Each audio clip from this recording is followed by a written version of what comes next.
അസ്സലാമു അലൈക്കും വറഹ്മത്തുള്ളാഹി വബറകാതുഹു. അൽഹംദുലില്ലാഹി റബ്ബിൽ ആലമീൻ. അസ്സലാത്തു വസ്സലാമു അലാ റസൂലിൽ അമീൻ വഅലാ ആലിഹി വസഹ്ബിഹി അജ്മഈൻ. അമ്മാ ബഅദ്. റബ്ബി ഇശ്റഹ് ലി സ്വദ്രി വയസ്സിർ ലി അംരി വഹ്ലുൽ ഉഖ്ദത മിൻ ലിസാനി യഫ്ഖഹു ഖൗലി. പ്രിയ സഹോദരി സഹോദരന്മാരെ, സൂറത്തുൻ നൂർ 6 മുതൽ 10 വരെയുള്ള സൂക്തങ്ങളാണ് ഇന്നീ ക്ലാസ്സിലൂടെ ശ്രദ്ധയിൽപ്പെടുത്താൻ ആഗ്രഹിക്കുന്നത്. ഭാര്യ ഭർത്താക്കന്മാർ തമ്മിൽ വ്യഭിചാരാരോപണം ചെയ്താലുള്ള ശിക്ഷയും അതോടൊപ്പം അത്തരമൊരു സാഹചര്യം വന്നു ചേർന്നാൽ എന്താണ് അവർ സ്വീകരിക്കേണ്ട നിലപാട് എന്നുമാണ് വളരെ കൃത്യമായി അല്ലാഹു സുബ്ഹാനഹു വ തആല ഇവിടെ പഠിപ്പിക്കുന്നത്. ഒരാൾ തൻ്റെ ഭാര്യ ദുർനടപ്പുകാരിയാണെന്ന് കണ്ടു കഴിഞ്ഞാൽ അതിന് 4 സാക്ഷികളെ സമ്പാദിക്കുക എന്നത് മിക്കപ്പോഴും പ്രയാസമുള്ള കാര്യമാകും. ഇനി സംഭവം അയാൾ പുറത്തു പറഞ്ഞാലോ 80 അടിയും ഒമ്പിച്ച വഷളത്തരവുമാണ് ഉണ്ടാവുക. മൗനം അവലംബിച്ച് നിന്നാലോ അതെത്രമാത്രം പ്രയാസകരമാണ് എന്ന് പ്രത്യേകം പറയേണ്ടതില്ല. അവനിൽ നിന്നല്ലാതെ ജനിക്കുന്ന അവളുടെ കുട്ടിയെ ഏറ്റെടുക്കുക തുടങ്ങിയ പലതും അതിൽ നേരിടും. അതോടൊപ്പം തന്നെ അവളുമായി ഒന്നിച്ചു പോകാൻ കഴിയുക എന്നത് ഒരിക്കലും സാധ്യമല്ലാതെ വരികയും ചെയ്യും. അത്തരം സാഹചര്യങ്ങളിൽ ഭാര്യ ഭർത്താക്കന്മാർ കൈക്കൊള്ളേണ്ടുന്ന ഇസ്ലാമിക നിയമമാണ് ഇവിടെ അള്ളാഹു വിവരിക്കുന്നത്. വല്ലദീന യർമൂന അസ്വാജഹും വലം യകുല്ലഹും ശുഹദാഉ ഇല്ലാ അൻഫുസഹും ഫശഹാദതു അഹദിഹിം അർബഉ ഷഹാദാത്തിൻ ബില്ലാഹി ഇന്നഹു ലമിനസ് സ്വാദിഖീൻ. വല്ലദീന യാതൊരു കൂട്ടർ, യർമൂന റമാ യർമു എറിയുക, ഇവിടെ ആരോപണം ചെയ്യുന്നു, അസ്വാജഹും തങ്ങളുടെ ഭാര്യമാരെ, വലം യകുല്ലഹു അവർക്കില്ലതാനും, ഷുഹദാ ഷഹീദ് സാക്ഷികൾ, ഷുഹദാ അതിൻ്റെ ബഹുവചനമാണ്, ഇല്ലാ അൻഫുസഹും തങ്ങൾ തന്നെയല്ലാതെ, ഫഷഹാദത്തു എന്നാൽ ആ സാക്ഷ്യം അഹദിയും അവരിൽ ഒരാളുടെ, അർബൗ ഷഹാദാത്തിൻ 4 സാക്ഷ്യങ്ങൾ പറയലാണ്, ബില്ലാഹി അള്ളാഹുവിൻ്റെ പേരിൽ സത്യം ചെയ്തുകൊണ്ട്, ഇന്നഹു തീർച്ചയായും ഞാൻ ലമിനസ് സ്വാദിഖീൻ സത്യം പറയുന്നവനിൽ പെട്ടവൻ തന്നെയാണ് എന്നവൻ ആവർത്തിച്ച് 4 പ്രാവശ്യം അള്ളാഹുവിൽ ആണയിട്ട് പറയുന്നു. വൽ ഖാമിസത്തു 5-ാമത്തേത് അവൻ പറയുന്നത്, അന്ന ലഅനത്തല്ലാഹി നിശ്ചയം അള്ളാഹുവിൻ്റെ ശാപം, അലൈഹി തൻ്റെ മേൽ ഭവിക്കട്ടെ എന്നാണ്, ഇൻ കാന മിനൽ കാദിബീൻ ഞാൻ കള്ളം പറയുന്നവനിൽ പെട്ടവനാണെങ്കിൽ. അഥവാ ഉത്തരവാദിത്തപ്പെട്ടവരുടെ മുമ്പിൽ 5 പ്രാവശ്യം അള്ളാഹുവിനെ മുൻനിർത്തി സ്വയം സാക്ഷി മൊഴി കൊടുക്കുന്ന ഒരു മനുഷ്യൻ, അപ്പോൾ അവൻ ആരോപണം എന്ന ശിക്ഷയിൽ നിന്ന് അവൻ ഒഴിവാകും. അതോടൊപ്പം തന്നെ പുരുഷൻ്റെ അത്ര തന്നെ നിയമപരമായ അവകാശം, ഫലഹുന്ന മിസ്ലുല്ലദീന അലൈഹിന്ന സ്ത്രീയുടെ ഭാഗത്തുമുണ്ട്. ആകയാൽ അവളുടെ ഭാഗം അവൾക്കും തെളിയിക്കാം. അവൾക്ക് പറയാം, വയദറു അൻഹൽ അദാബ അന്ന തഷ്ഹദ 4 ഷഹാദാത്തിൻ ബില്ലാ ഇന്നഹു ലമിനൽ കാദിബീൻ. വയദറു തടഞ്ഞുകളയും തട്ടിക്കളയും അൻഹ അവളിൽ നിന്ന്, അൽ അദാബ് ശിക്ഷയെ, അൻ തഷ്ഹദ അവൾ സാക്ഷ്യം പറയൽ, 4 ഷഹാദാത്തിൻ 4 സാക്ഷ്യങ്ങൾ, ബില്ലാഹി അള്ളാഹുവിൻ്റെ പേരിൽ, ഇന്നഹു തീർച്ചയായും അവൻ ലമിനൽ കാദിബീൻ കളവ് പറയുന്നതിൽപ്പെട്ടവനാണ്. വൽ ഖാമിസത്ത് അവൾ പറയട്ടെ 5-ാമതായിട്ട്, അന്ന ഒളബല്ല നിശ്ചയമായും അള്ളാഹുവിൻ്റെ കോപം, അലൈഹ അവളുടെ മേൽ അഥവാ തൻ്റെ മേൽ പതിക്കട്ടെ, ഇൻ കാന മിനസ് സ്വാദിഖീൻ അവൻ സത്യം പറയുന്നവനിൽ പെട്ടവനാണെങ്കിൽ.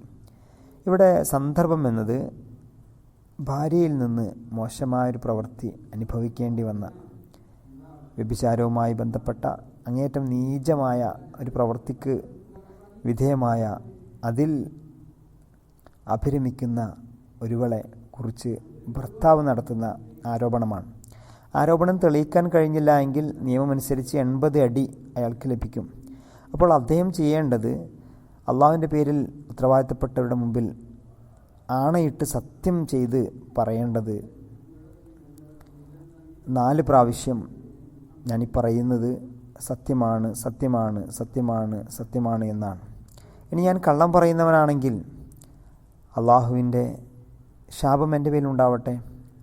ലിആൻ എന്നാണ് ഇസ്ലാമിക് നിയമമനുസരിച്ച് ഈ ഭാഗത്തെ വിശദീകരിക്കുന്നത്.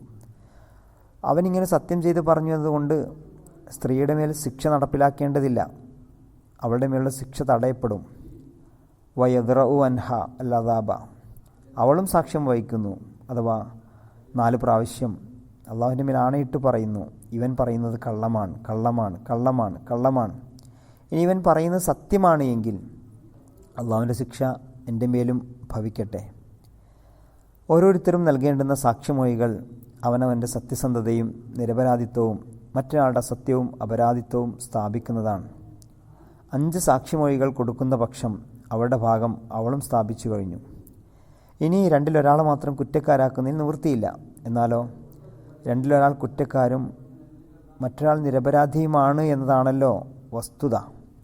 സൂറത്തുൽ കഹഫ് 72-ാം ആയത്തിൽ അള്ളാഹു പറയുന്നു, അതിൻ്റെ ആശയം ഇങ്ങനെയാണ്: ബാഹ്യമായ തെളിവുകളനുസരിച്ച് നീതിന്യായം പാലിക്കുവാനേ ഈ ലോകത്ത് മനുഷ്യർക്ക് സാധിക്കുകയുള്ളൂ. രഹസ്യവും യാഥാർത്ഥ്യവും അനുസരിച്ചുള്ള വിധി അള്ളാഹു പിന്നീട് നടത്തിക്കൊള്ളും. ഏതായാലും ഇരുവിഭാഗവും അന്യോന്യം ഇപ്രകാരം തെളിവ് സ്ഥാപിച്ചു കഴിഞ്ഞ സ്ഥിതിക്ക് ഇനി അവർ യോജിച്ചു കഴിയുക എന്നത് ഒരിക്കലും ന്യായമല്ല, ഒരിക്കലും സാധ്യവുമല്ല. അതുകൊണ്ട് അവർ തമ്മിലുള്ള ബന്ധം ഇത് മുതൽ നിർത്തലാക്കപ്പെടുമെന്നതും നിയമാനുസൃതമല്ലാത്ത നിലയിൽ ജനിച്ചേക്കാവുന്ന കുട്ടി അവൻ്റേതല്ല എന്ന് തീരുമാനിക്കപ്പെടുന്നു എന്നതാണ് ഇസ്ലാമിക വശം. 2 കക്ഷികളും അഥവാ ഭാര്യയും ഭർത്താവും ഇത്ര ധൈര്യത്തോടെ സത്യമൊഴികൾ കൊടുക്കുമ്പോൾ വാസ്തവത്തിൽ ഒരാൾ തെറ്റുകാരനും മറ്റൊരാൾ നിരപരാധിയും തന്നെയായിരിക്കും. ഈ സാക്ഷിമൊഴികൾ കൊടുക്കാൻ മുന്നോട്ട് വരുന്നത് ധൈര്യപൂർവ്വം ആലോചിച്ചിട്ട് വേണം. ലിആനിൻ്റെ ഫലങ്ങൾ ദുന്യാവിൽ തന്നെ അനുഭവിക്കേണ്ടി വരും. ഐഹിക ശിക്ഷയേക്കാൾ വളരെ വലുതാണ് പരലോകത്തെ ശിക്ഷ എന്നും ഓർക്കേണ്ടതുണ്ട്. തൽക്കാലം രഹസ്യം പുറത്തു പറയാതെ മൂടിവെക്കുന്നത് ഒരുപക്ഷെ അള്ളാഹുവിൻ്റെ അനുഗ്രഹം എന്ന നിലക്ക് അള്ളാഹു ഓർമ്മപ്പെടുത്തുന്നു. വലൗലാ ഫദ്ലുല്ലാഹി അലൈക്കും വറഹ്മത്തുഹു വ അന്നല്ലാഹ തവ്വാബുൻ ഹക്കീം. വലൗലാ ഇല്ലായിരുന്നെങ്കിൽ, ഫദ്ലുല്ല അള്ളാഹുവിൻ്റെ ദാക്ഷിണ്യം അഥവാ അനുഗ്രഹം, ദയ നിങ്ങൾക്കില്ലായിരുന്നുവെങ്കിൽ, അലൈക്കും നിങ്ങളിൽ, വറഹ്മത്തുഹു അവൻ്റെ കാരുണ്യം, വ അന്നല്ലാഹ അള്ളാഹു ആണെന്നതും, തവ്വാബ് അള്ളാഹു ഏറെ പശ്ചാത്താപം സ്വീകരിക്കുന്നവനാണ്, ഹക്കീം യുക്തിജ്ഞനുമാണ്. പ്രിയമുള്ള സഹോദരന്മാരെ, ഇവിടെ നമ്മൾ വളരെ പ്രാധാന്യത്തോടെ ഗൗരവത്തോടെ ആലോചിക്കേണ്ടുന്ന ചില കാര്യങ്ങൾ, ഒന്ന് തെറ്റുകൾ ബോധപൂർവം ചെയ്യാതിരിക്കുക എന്നതാണ്. ബോധപൂർവം നമ്മൾ ചെയ്യുന്ന തെറ്റുകൾ ദുന്യാവിൽ തന്നെ നമ്മുടെ സ്വസ്ഥതയും സമാധാനവും ജീവിതത്തിൻ്റെ ഐശ്വര്യവും ഒക്കെ നശിപ്പിക്കുമെന്നാണ് റസൂലുള്ളാഹി സ്വല്ലല്ലാഹു അലൈഹി വസല്ലം പറഞ്ഞ ഒരു വചനം മുൻപ് നമ്മൾ ശ്രദ്ധയിൽപ്പെടുത്തിയിട്ടുണ്ടല്ലോ. മനുഷ്യരെ, നിങ്ങൾ വ്യഭിചാരം സൂക്ഷിക്കണം. കാരണം അതിൽ 6 കാര്യങ്ങൾ അടങ്ങിയിട്ടുണ്ട്. 3 ഇഹത്തിൽ സംഭവിക്കും, 3 പരലോകത്താണ്. വ്യഭിചരിക്കുന്ന മനുഷ്യൻ്റെ സൗന്ദര്യം നശിപ്പിക്കും, ദാരിദ്ര്യത്തെ അവനിലേക്ക് കൊണ്ടുവരും, അവൻ്റെ ആയുസ് ചുരുക്കിക്കളയും. പരലോകത്ത് അള്ളാഹുവിൻ്റെ കോപം, കഠിനമായ വിചാരണ, നരകത്തിലുള്ള സ്ഥിരവാസം എന്നിവ ഉറപ്പു നൽകുന്നു. ഇസ്ലാമിൽ ശിക്ഷാ നിയമങ്ങൾ എന്ന് പറയുന്നത് ഒരാളൊരു നീചവൃത്തി ചെയ്തതായി 1, 2, 3 പേർ അറിഞ്ഞാൽ പോലും അത് രഹസ്യമാക്കി വെക്കണം. അത് ജനമതത്തിൽ കൊണ്ടുവരരുത് എന്നാണ്. ഒരുപക്ഷെ ആ മനുഷ്യൻ ദുഃഖിതനായി തൗബ ചെയ്ത് അള്ളാഹുവിലേക്ക് മടങ്ങി നല്ലവനായേക്കാം. അള്ളാഹു അവനെ ശിക്ഷിച്ചുകൊള്ളും. നമ്മളത് പരസ്യപ്പെടുത്തി അവൻ്റെ അഭിമാനത്തെ വഷളാക്കേണ്ടതില്ല. എന്നാൽ അതോടൊപ്പം തന്നെ അത് പുറത്ത് വരുന്ന പക്ഷം അഥവാ പരസ്യമായി ചെയ്യുന്ന ശിക്ഷകൾ 4 അതിലധികമോ പേർ കാണുക വഴി പരസ്യപ്പെടുന്ന പക്ഷം അതിന് തക്ക ശിക്ഷ നൽകാതിരുന്നാൽ അത് ഇസ്ലാമിനും മുസ്ലിം സമുദായത്തിനും ചീത്തപ്പേരാണെന്ന് മാത്രമല്ല, സമുദായത്തിൻ്റെ അച്ചടക്കത്തിനും സാമൂഹിക നന്മയ്ക്കും നിയമത്തിൻ്റെ ഭദ്രതയ്ക്കും അത് ദോഷകരമായി തീരും. അതുകൊണ്ട് ഒരാൾ വല്ല നീചവൃത്തിയും ചെയ്ത് കണ്ടാൽ അത് പരസ്യമാക്കാതിരിക്കണം. വ്യക്തിപരമായി അത് തിരുത്താനുള്ള അവസരം അദ്ദേഹത്തിന് നൽകണം. പരസ്യമാക്കപ്പെട്ട് കഴിഞ്ഞാൽ നിങ്ങൾക്കിടയിൽ ഹദ്ദുകളെ അഥവാ ശിക്ഷാ നിയമത്തിന് വിധേയമായ കുറ്റങ്ങൾ അന്യോന്യം നിങ്ങൾ വിട്ടുവീഴ്ച ചെയ്യുക.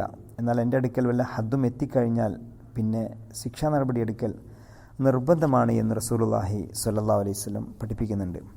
അതോടൊപ്പം തന്നെ ഇസ്ലാമിൻ്റെ ശിക്ഷാ നിയമങ്ങളെപ്പറ്റി പഴഞ്ചൻ, അപരിഷ്കൃതം, നിർദ്ദയം എന്നൊക്കെ ആരോപണം ഉന്നയിക്കാറുണ്ട്. ഈ പരിഷ്കൃത ആശയക്കാരെന്ന് അഭിമാനിക്കുന്ന ചില ആളുകളിൽ ഒരുപക്ഷെ മുസ്ലിങ്ങൾ പോലും പെട്ടുപോയിട്ടുണ്ട് എന്ന് നമുക്ക് തോന്നിപ്പോകും. മനഃശാസ്ത്രത്തെയും പരിഷ്കൃത യുഗത്തെയും ചൊല്ലി മതനിയമങ്ങളെ ആക്ഷേപിക്കുന്ന ആളുകൾ നിർമ്മിക്കുന്ന നിയമങ്ങളുടെ ഫലമെന്താണ്? അങ്ങേയറ്റം നിരാശാജനകമാണ്. കുറ്റവാസനകൾ ചെറുക്കുവാനോ കുറ്റകൃത്യങ്ങൾ തടയുവാനോ അതുകൊണ്ട് സാധിക്കുന്നില്ല. ഇനി നമ്മുടെ നാട്ടിൽ തന്നെ ഗവൺമെൻറ് അതിൻ്റെ പരാജയം സമ്മതിക്കേണ്ടി വന്നിട്ടുണ്ടല്ലോ. കൊലശിക്ഷ എടുത്തു കളഞ്ഞ ശേഷം വീണ്ടും അത് കൊണ്ടുവരാൻ പല രാഷ്ട്രങ്ങളും നിർബന്ധിതമായി. ഇനി വ്യഭിചാര വിഷയമായി നോക്കുകയാണെങ്കിൽ ബലാത്സംഗം മാത്രമാണ് ഇന്നത്തെ നിയമപ്രകാരം പല രാജ്യങ്ങളിലും ശിക്ഷാർഹമായിട്ടുള്ളത്. നിയമപരമായി നോക്കിയാൽ ഒരു രാജ്യത്തും വ്യഭിചാരത്തിന് പ്രോത്സാഹനമോ നിർബന്ധമോ എവിടെയും ഇല്ല എന്ന് ശരി തന്നെയാണ്. പക്ഷേ പരസ്യമായി വ്യഭിചാരത്തെയും സ്വതന്ത്ര ലൈംഗികതയും ഒക്കെ പ്രോത്സാഹിപ്പിക്കുന്ന നിലപാടുകൾ, സംസ്കാരങ്ങൾ ഇന്ന് വളരെ വളരെ സജീവമാണ്. നമ്മുടെ കാലത്തെ കലാവിനോദനങ്ങളും പുതുതായി നടപ്പിലായിക്കൊണ്ടിരിക്കുന്ന സർക്കാർ നിയമങ്ങളും വ്യഭിചാരവൃത്തിക്ക് പ്രോത്സാഹനം നൽകപ്പെടുന്ന രീതിയിലാണ്. അത് മനുഷ്യത്വത്തെയും ധാർമ്മികതയെയും നശിപ്പിക്കുന്നു എന്നതും നമ്മുടെ മുമ്പിലെ യാഥാർത്ഥ്യങ്ങളാണ്. ഒരു വിശ്വാസി എന്ന നിലക്ക് സ്വീകരിക്കേണ്ടുന്ന ഏറ്റവും പ്രധാനപ്പെട്ട നിലപാട്, പടച്ചവൻ്റെ അടിമയാണ് ഞാൻ, പടച്ചവൻ കൽപ്പിച്ചതാണ് എൻ്റെ ജീവിത നിയമങ്ങൾ. ഇന്ന സമഅ വൽ ബസറ വൽ ഫുആദ കുല്ലു ഉലൈക കാന മസ്ഊല. എല്ലാത്തിനെക്കുറിച്ചും അള്ളാഹു ചോദിക്കുക തന്നെ ചെയ്യും. തെറ്റുകൾ ചെയ്യാതിരിക്കുക എന്നത് മാത്രമല്ല, തെറ്റുകളിലേക്കുള്ള സാഹചര്യങ്ങൾ പോലും ഇല്ലാതാക്കണം എന്നതാണ് ഇസ്ലാമിൻ്റെ ധാർമ്മിക ഉപദേശം എന്ന് പറയുന്നത്. അള്ളാഹുവിൻ്റെ നിയമങ്ങൾ പാലിച്ചുകൊണ്ട് നല്ലവരായി ജീവിക്കാൻ അള്ളാഹു നമുക്കെല്ലാവർക്കും തൗഫീഖ് നൽകി അനുഗ്രഹിക്കുമാറാവട്ടെ. ആമീൻ. അസ്സലാമു അലൈക്കും വറഹ്മത്തുള്ളാഹി.